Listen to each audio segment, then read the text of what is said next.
नमस्कार, बहुत स्वागत है आपका। जी पंजाब हरियाणा हिमाचल देख रहे हैं आप। मैं हूं आपके साथ दीपिका ओझा। हिमाचल प्रदेश में दिल्ली पुलिस पर बुधवार को एफआईआर दर्ज कर ली गई। दरअसल Delhi police Indian national youth Congress के 3 कार्यकर्ताओं को शिमला से गिरफ्तार करके ले जा रही थी।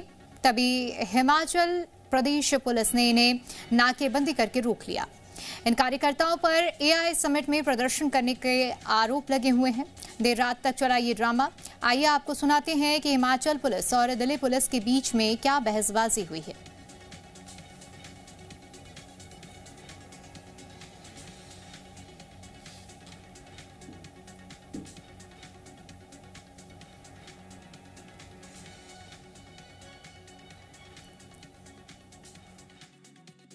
क्योंकि आप जो कर रहे हैं मैं कुछ नहीं कर रहा, मैं आपको बोल रहा हूँ एक पुलिस वाले को काम करने से रोक रहे हैं। आपके ऊपर एफआईआर दर्ज है, आप 3 बंदों को अगवा करके ले जा रहे हैं। ठीक है, तो ज्वाइन करिए इन्वेस्टिगेशन। मैं आपको इतनी सी बात बोल रहा हूँ, नहीं तो हम कर पाएंगे। आपको करना तो पड़ेगा, आपको इन्वेस्टिगेशन ज्वाइन करनी पड़ेगी। बस इतनी सी बात। ठीक है, अब मैं एक बात बोलूँ। मेरी एफआईआर है किस तारीख की? 20 तारीख की 20 तारीख की एफआईआर में अरेस्ट मैंने किया आज मॉर्निंग में। ठीक है, जिसमें कि ऑलरेडी अरेस्ट हो चुके हैं 9 लोग अरेस्ट हो चुके हैं। उनके ऑलरेडी पीसी रिमांड आ चुके हैं। आज मैं सुबह अरेस्ट करके ला रहा हूँ। सुबह से मुझे आपने कोर्ट में सर सुनिए तो कहाँ जा रहे हैं सर? प्लीज सर, बंदे हैं सर वहाँ पे थे उस टाइम। सर इन्होंने रोक रखा है सर। हमारी गाड़ी अलग है सर, ये हमारी गाड़ी है। हमने रोका हुआ, हमने नहीं रोका हुआ सर। ये हिमाचल पुलिस पूछिए ना सर इनसे। हमने रोका हुआ। हमारी गाड़ी ये क्यों रुकी हुई है सर? ये गाड़ी क्यों रुकी हुई है? रोक रहे हैं, भेज रहे हैं। आप यहाँ रुकिए, आपके बीच में हैम्पर कर रहे हैं।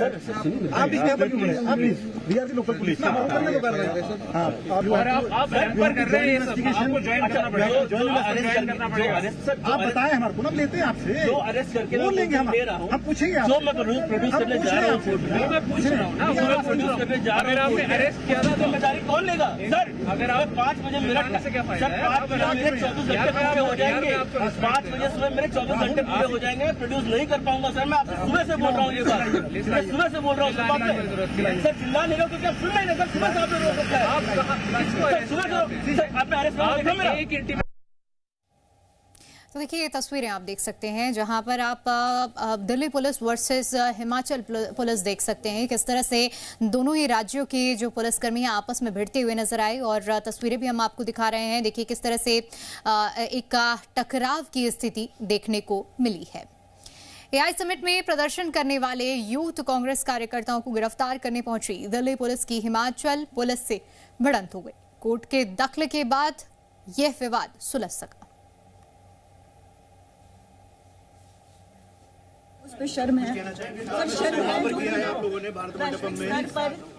तो ये तस्वीरें हम आपको पटियाला हाउस कोर्ट की दिखा रहे हैं जहां देखिए किस तरह से जो टकराव की स्थिति बनी थी। इसके बाद जब कोर्ट ने हस्तक्षेप किया तब ये मामला सुलझा है। दिल्ली पुलिस पर एफआईआर दर्ज हुई है।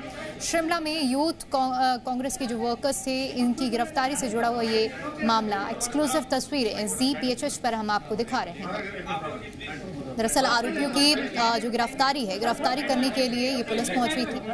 और इस बीच दोनों ही राज्यों की पुलिस के बीच में हाई वोल्टेज ड्रामा हमें देखने को मिला है।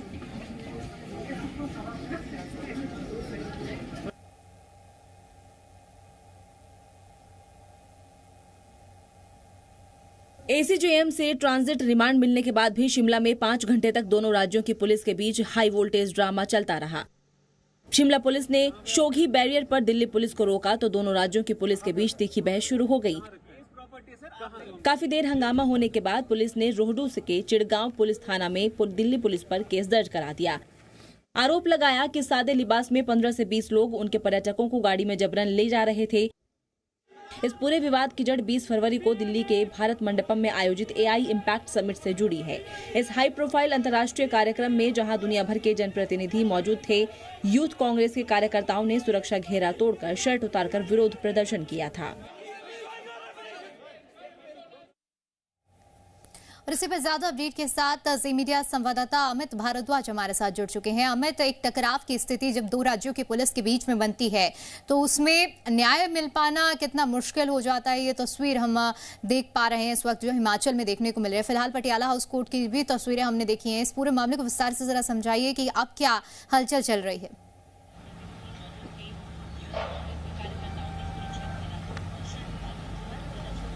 अमित, क्या आप तक आवाज पहुंच पा रही है? तीनों आरोपियों को मेडिकल करवाने के बाद जब दिल्ली पुलिस दीनदयाल उपाध्याय अस्पताल से बाहर निकली थी, इनमें से सौरभ सिंह जो कि अमेठी के रहने वाले हैं, उत्तर प्रदेश के 28 साल के हैं। सिद्धार्थ अब्दूल जो है तिलकनगर मध्य प्रदेश के हैं, 33 साल के हैं। अरबाज खान सुल्तानपुर उत्तर प्रदेश के हैं, 24 साल के हैं। तो रात जो है काफी लंबा चौड़ा ड्रामा चला दोनों पुलिस के बीच में। हालांकि दिल्ली पुलिस वहां पर पहुंची थी और उनका कहना है कि इंटीमेशन थी, और अगर हम पहले ही इंटीमेट कर देंगे तो आरोपी वहां से भाग जाएंगे। जो कानूनी प्रक्रिया थी वो हमने कर दी थी, हमने फोन पे इस बारे में चर्चा भी कर ली थी, और उसके बाद जो है हमने वहां रेड की, और रेड करने के बाद जो है इन तीनों आरोपियों को पकड़ा। इनमें से 2 आरोपी जो है वो प्रोटेस्ट में मौजूद थे, और एक जो है वो साजिशकर्ता के रूप में है जिसने पूरी प्लानिंग की, और वो वहां पर शिमला में जाके छुप गया। शिमला में अब भी इसको मैं पॉलिटिकल ड्रामा इसलिए कहूंगा क्योंकि शिमला और हिमाचल प्रदेश की बात करें तो कांग्रेस की सरकार है, और सेंटर के जो पुलिस अधिकारी गए थे तो उसको देखकर जो है वहां की पुलिस ने काफी ज्यादा बड़ा एक जो है एक विवाद बनाने की इसको कोशिश की। उन्होंने FIR भी दर्ज किया। अब आप देखिए कि एक प्रेस रिलीज उन्होंने जारी की। उस प्रेस रिलीज में जो है वो लिखा क्या है वो भी मैं आपको बता देता हूं कि शिमला के चिड़गांव कथित अपहरण मामले में पुलिस त्वरित एवं विधिसम्मत कार्रवाई। तो ये एक प्रेस रिलीज जब उन्होंने रिलीज किया है 26/2/2026 को 8/11 पर जो है वो FIR दर्ज की, तो ये उसमें पूरा मेंशन किया गया है कि सुबह जो है कल सुबह शिमला पुलिस को चांचूल रिसोर्ट चिड़गांव से सूचना प्राप्त हुई कि कुछ व्यक्ति जो कि सिविल कपड़ों में एवं हिमाचल के बाहर के रजिस्ट्रेशन नंबर वाली गाड़ियों में थे, एक समूह में रिजॉर्ट में ठहरे 3 लोगों को अपने साथ ले गया है, और तथा कुछ इलेक्ट्रॉनिक सामान जिसमें एक डिजिटल वीडियो रिकॉर्डर TR जिसे बोलते हैं भी शामिल है, अपने साथ ले गया है। मामले की गंभीरता को लेते हुए शिमला पुलिस ने तुरंत आवश्यक कानूनी कार्रवाई शुरू की ताकि तथ्यों की सही जानकारी प्राप्त की जा सके और सुनिश्चित किया जा सके कि सभी प्रक्रियाएं कानून के अनुसार पूरी तरह पालन करते हुए की जाए। तेजी से कार्रवाई करते हुए तथा सोलन पुलिस के साथ समन्वय बनाकर शिमला पुलिस की टीम ने संबंधित व्यक्तियों को विभिन्न स्थानों शोगी, ISBD शिमला तथा धर्मपुर पर इंटरसेप्ट किया। जांच के दौरान पता चला कि ये समूह दिल्ली और हरियाणा पुलिस के कर्मियों का था, जिन्होंने दिल्ली में दर्ज एक मामले में संबंधित 3 व्यक्तियों का पीछा करते हुए कथित रूप से उन्हें डिटेन किया था। तभी इसी तरह का बड़ा एक लंबा जो मैं आपको बता रहा हूँ कि एक बड़ा लंबा चौड़ा प्रेस रिलीज जारी किया है।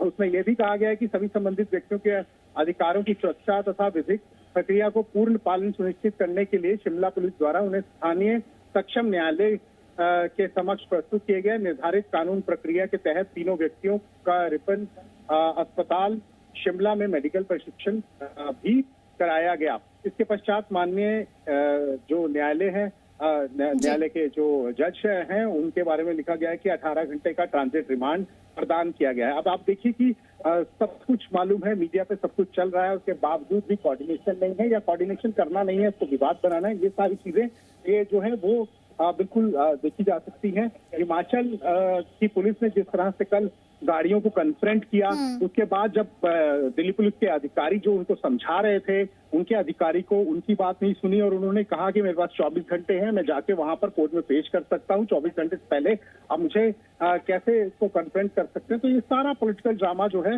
वो कल वहां पर चला। तो ये सारी कार्रवाई हुई, पर इसमें ये चीज निकल के सामने आई है कि पूरा देश बोल रहा है कि ये चीजें तो जो है वो सारी चीजें सारी दुनिया ने देखा, सबने इसकी निंदा भी की। जिस तरह से कांग्रेस के कुछ वर्कर अब ये ऊपर से इनको कमांड आई थी। ठीक है अमित, बहुत शुक्रिया आपका हमारे साथ जुड़कर तमाम जानकारी देने के लिए। और हमारे साथ ना अंकुश डोभाल जुड़ चुके हैं जिन्होंने पूरी इस कवरेज को बहुत ही बारीकी से एक एक पहलू को कवर किया है। अंकुश, ये जो मामला है 2 राज्यों की टकराव की जो स्थिति बनी है इस पर, क्योंकि आपने बारीकी से हर एक पहलू को देखते हुए पूरी न्यूज को कवर किया है, आपसे समझना चाहेंगे कि ये जो विवाद शुरू हुआ अभी ये कहां तक और क्या क्या मोड़ ले चुका है? ये मामला तकरीबन 3 बजे हाईलाइट होता है जब दिल्ली पुलिस पहुंचती है कोर्ट, और इसके बाद शिमला पुलिस एक एप्लीकेशन मूव करती है जिसमें ये कहा जाता है कि दिल्ली पुलिस ने बिना किसी जानकारी के 3 आरोपियों को गिरफ्तार करने की कोशिश की है। इसकी जानकारी जो है वो संबंधित थाना में नहीं दी गई। 3 डिफरेंट लोकेशंस पर इन्हें रोका गया, जिसमें आईएसबीटी शिमला, शोगी शिमला और धर्मपुर जिला सोलन की 3 लोकेशंस थी, इन्हें यहाँ पर रोका गया। इसके बाद ये जानकारी आई कि शिमला पुलिस ने दिल्ली पुलिस को डिटेन कर लिया है, लेकिन अदालत में एडिशनल डीए ने ये कहा कि इन्हें डिटेन नहीं किया गया है, दे आर विद अस, इन शब्दों का इस्तेमाल यहाँ पर किया गया। कई घंटे तक पूछताछ चली। इसके बाद कोर्ट परिसर में जब जज भी चले गए, उसके बाद दोनों पक्ष बैठकर आपस में बातचीत करते रहे। इसके बाद मुख्य द्वार पर ताला जड़ दिया गया। अदालत की ओर से ये कहा गया, जज साहिबान की ओर से, कि अगर कोई अदालती कार्रवाई नहीं चल रही है तो कोर्ट परिसर में बैठने का कोई अर्थ नहीं है। इसके बाद आनन फानन में दिल्ली पुलिस वहां से तीनों आरोपियों को लेकर रवाना हो जाती है। जैसे ही शिमला के शोगी बैरियर पर दिल्ली पुलिस पहुंचती है, जो कि शिमला और सोलन की बाउंड्री है, यहां पर शिमला पुलिस एक बार फिर इन दिल्ली पुलिस के अधिकारियों को और जवानों को रोक लेती है, ये कहते हुए कि आपके ऊपर एक एफआईआर दर्ज की गई है और ये एफआईआर ये कहती है कि आपने जबरन 3 लोगों को होटल से अगवा किया है और उन्हें जबरन उठाने की कोशिश की है। इसके अलावा होटल के जो डीवीआर है, जो कि सीसीटीवी का रिकॉर्ड होता है डिजिटल, उसे भी आप बिना परमिशन के वहां से ले गए हैं और आप पर चोरी का भी आरोप है। उसके बाद ही जो दर्शकों ने जो तस्वीरें देखी जिसमें दोनों पक्षों के बीच विवाद हो रहा था, वो तस्वीर वहां पर देखने के लिए मिली। इसके बाद दिल्ली पुलिस शोगी से निकलती है दीनदयाल उपाध्याय अस्पताल के लिए। तीनों आरोपियों का जो है वो मेडिकल कराती है और मेडिकल के बाद जाती है सीजेएम के पास। तकरीबन 12:15 बजे सीजेएम के पास पहुंचते हैं, लेकिन सीजेएम मार्क करते हैं इसे एसीजीएम के लिए और एसीजीएम के पास सुनवाई हुई तो तकरीबन 1 बजे, क्योंकि यहाँ पर जो तीनों आरोपी हैं उनके लिए भी यहाँ पर एक वकील पहुंच गए थे, जिनका नाम एडवोकेट संदीप दत्ता है। वो यहाँ पर पहुंचे थे और उन्होंने इस ट्रांजिट रिमांड का विरोध जताया था।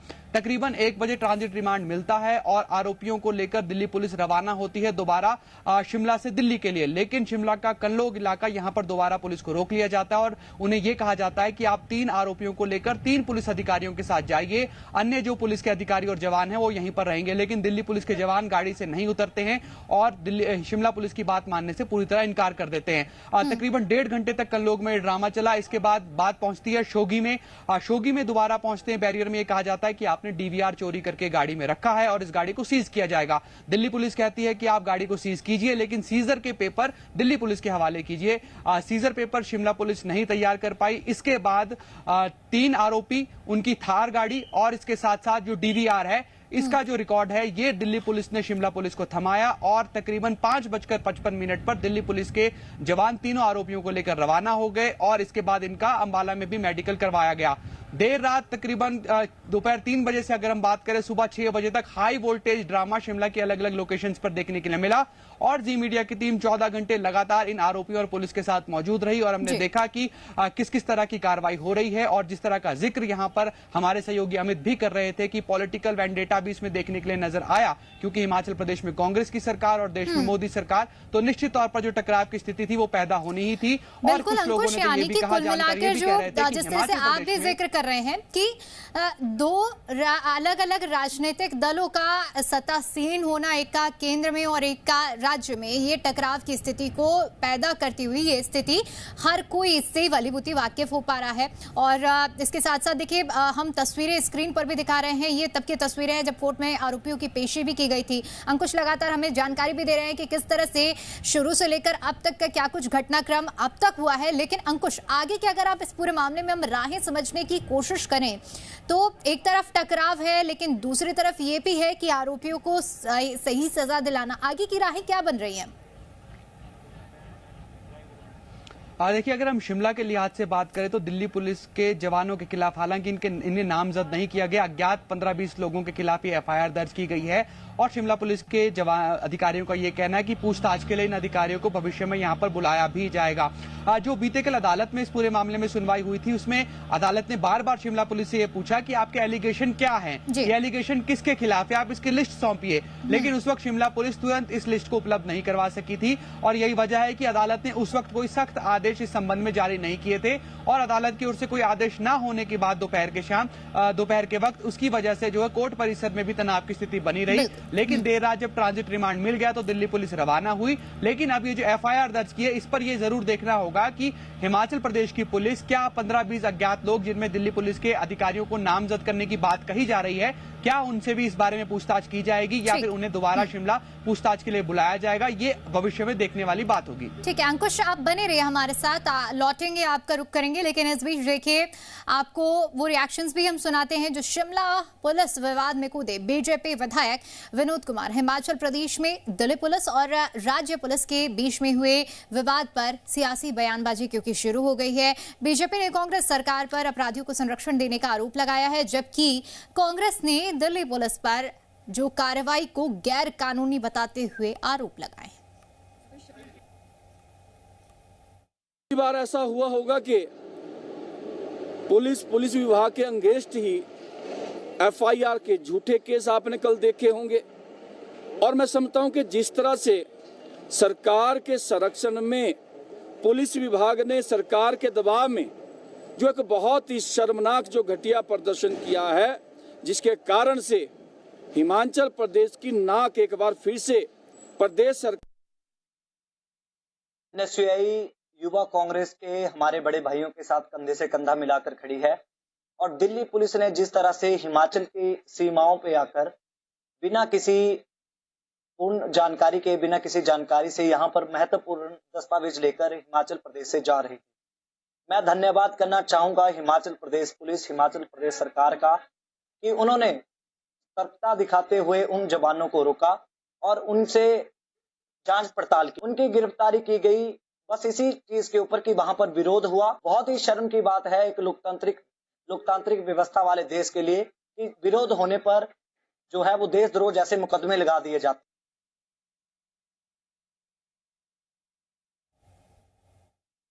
होगा कि पुलिस विभाग के अगेंस्ट ही एफआईआर के झूठे केस आपने कल देखे होंगे, और मैं समझता हूं कि जिस तरह से सरकार के संरक्षण में पुलिस विभाग ने सरकार के दबाव में जो एक बहुत ही शर्मनाक जो घटिया प्रदर्शन किया है, जिसके कारण से हिमाचल प्रदेश की नाक एक बार फिर से प्रदेश सरकार के माध्यम से, पुलिस विभाग के माध्यम से काटी गई है, ये मैं निश्चित तौर पर कहना चाहता हूं।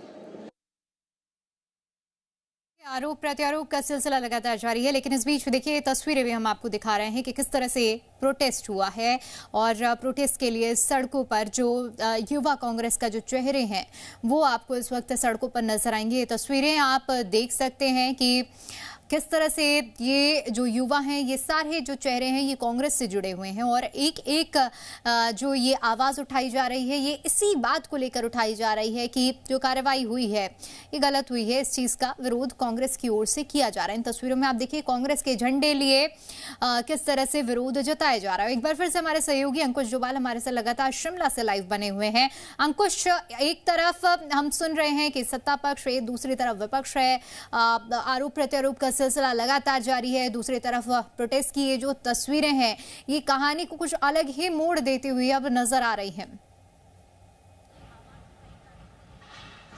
बिल्कुल, देखिए सत्ता पक्ष और विपक्ष की अगर हम बात करें यहाँ पर, तो सत्ता पक्ष का ये कहना है कि देश में जो प्रधानमंत्री नरेंद्र मोदी के नेतृत्व वाली सरकार है ये संघीय ढांचे का गला घोटने की कोशिश कर रही है, और दिल्ली पुलिस यहाँ पर केंद्रीय गृह मंत्री अमित शाह के दबाव में पहुंची थी, और यही वजह है कि उन्होंने थाने में किसी तरह की कोई जानकारी नहीं दी और वो यहाँ से जबरन कुछ अतिथियों को यहाँ से ले जाना चाहते थे। लेकिन भारतीय जनता पार्टी का भी इसमें स्पष्ट रुख है। भाजपा का ये कहना है कि इस पूरे मामले में कांग्रेस पार्टी ने केंद्रीय आला कमान के दबाव में काम किया है। अपने आकाओं को खुश करने के लिए शब्द भारतीय जनता पार्टी की ओर से इस्तेमाल किए गए हैं। अपने आकाओं को खुश करने के लिए कांग्रेस के नेताओं ने यहां पर पुलिस का गलत इस्तेमाल किया और दिल्ली पुलिस के जवानों को यहां पर रोकने की कोशिश की। अब इस पूरे मामले को लेकर भारतीय जनता पार्टी का एक प्रतिनिधिमंडल लोक भवन पहुंचा है और राज्यपाल से मुलाकात करने के लिए आया है। राज्यपाल से मुलाकात कर हिमाचल प्रदेश में जिस तरह की स्थिति पैदा हुई है और जिस तरह हिमाचल प्रदेश राष्ट्रीय सुर्खियों में रहा है और भाजपा के मुताबिक बंगाल जैसी स्थिति हिमाचल प्रदेश में पैदा करने की कोशिश की गई है,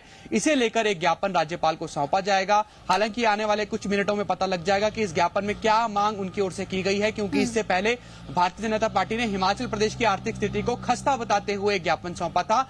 आज लॉ एंड ऑर्डर की सिचुएशन को लेकर एक ज्ञापन सौंपा जा रहा है। तो ये जो पूरा मामला है फिलहाल शांत होता हुआ नजर नहीं आएगा और हिमाचल प्रदेश की राजनीति में ये जो एआई समिट का मामला है इसकी छाप आने वाले दिनों में भी नजर आएगी। भले ही हिमाचल प्रदेश की राजनीति बीते दिनों आरडीजी के इर्द इर्द गिर्द घूम रही हो, लेकिन अब इस राज्य की राजनीति भी दोबारा एआई समिट के आसपास आ गई है और भारतीय जनता पार्टी का ये स्पष्ट तौर पर कहना है कि जो विरोध है उसका स्वागत है, लेकिन ये विरोध एआई ग्लोबल समिट में नहीं किया जाना चाहिए था, क्योंकि यहाँ पर 20 देशों के राष्ट्रीय अध्यक्ष आए हुए थे, 2 लाख लोगों का रजिस्ट्रेशन था और भारत की छवि को धूमिल करने की कोशिश यहाँ पर की गई है। और इसका जो षड्यंत्र है वो दिल्ली स्थित जो मंगोलपुरी में हिमाचल सदन है वहां पर रचा गया और उस वक्त मुख्यमंत्री सुखविंदर सिंह सुक्खू भी दिल्ली में मौजूद थे, ये भारतीय जनता पार्टी की ओर से कहा जा रहा है। और हमने देखा भी था कि किस तरह से दिल्ली पुलिस हिमाचल सदन में भी रेड करने के लिए पहुंची थी, लेकिन वहां पर भी इसी तरह का विवाद हुआ था कि दिल्ली पुलिस के पास वारंट नहीं था, उन्हें वहां से बैरंगी लौटना पड़ा था। लेकिन अब जो दिल्ली है देश की राजधानी है और इसका असर हिमाचल प्रदेश की राजधानी में भी नजर आना है। और एक और खास बात यह है कि हिमाचल यूथ कांग्रेस के पूर्व अध्यक्ष हैं निगम भंडारी, उनका नाम भी इस पूरे मामले में निकलकर सामने आ रहा है, जिन्होंने पटियाला हाउस कोर्ट में यहां पर एक एंटीसिपेटरी बेल भी दायर की है। तो कुल मिलाकर हिमाचल प्रदेश की राजनीति में आने वाले दिनों में भी ये पूरा मामला एआई समिट के इर्द गिर्द घूमता हुआ नजर आएगा और हम देखेंगे कि कांग्रेस और भाजपा के बीच जो सियासी वार पलटवार का दौर है वो भी इसी तरह चलता रहेगा। लेकिन इस सबके बीच ये बेहद महत्वपूर्ण हो जाता है कि भारतीय जनता पार्टी के प्रतिनिधिमंडल की ओर से लोक भवन में राज्यपाल को ज्ञापन सौंपने के बाद राज्यपाल की ओर से इस पूरे मामले में क्या टिप्पणी आती है। बिल्कुल, और बहुत महत्वपूर्ण विषय भी ये अपने आप में ही बन जा रहा है। टकराव की स्थिति हम जिस तरह से देख पा रहे हैं, एक तरफ 18 घंटों का संघर्ष है और दूसरी तरफ हम ये भी देख पा रहे हैं कि जो आरोपी हैं उनकी पटियाला हाउस कोर्ट में पेशी भी हो गई है। लेकिन कुल मिलाकर अगर देखा जाए कि देश के लिए इतना बड़ा आयोजन, किसी राज्य के लिए इतनी बड़ी घमासान की और किसी राज्य की पुलिस के लिए दोनों राज्यों की पुलिसों के बीच में एक टकराव की स्थिति बनता है, तो ये सवाल निशान अपने आप में अंकुश खड़े करता है।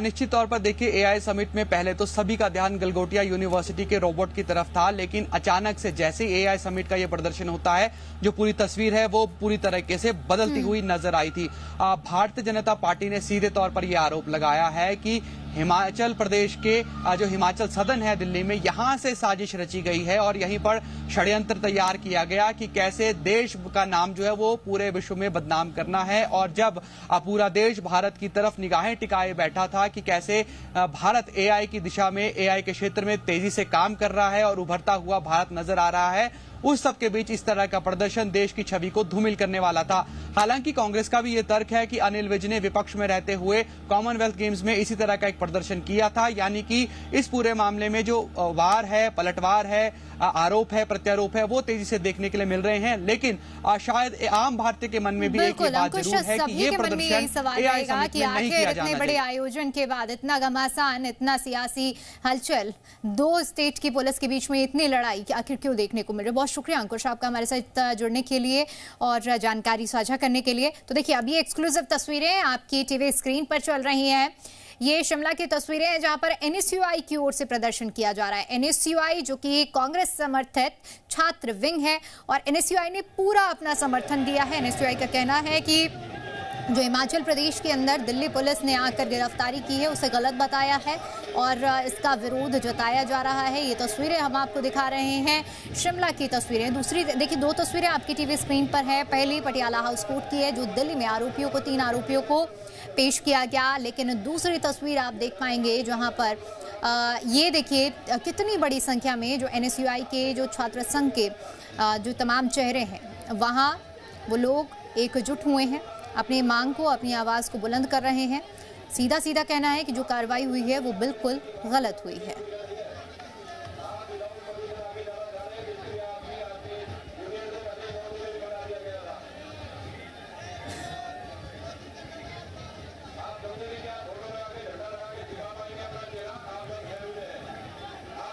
तो ये तस्वीरें देखिए, इन तस्वीरों में आप देखेंगे कि कांग्रेस के झंडे, एनएसयूआई के झंडे लेकर जो छात्र विंग है एनएसयूआई, ये इस वक्त उग्र हो चुकी है, अपना समर्थन दिया जा रहा है।